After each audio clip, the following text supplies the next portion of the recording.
Kalina Oktarani saat ini tengah hamil anak pertama dari pernikahannya dengan Vicky Prasetyo. Hal ini membuat Kalina mulai merasakan ngidam.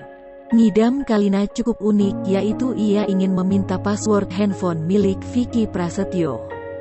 Kalina mengaku Vicky tidak pernah mengabulkan permintaannya yang satu ini.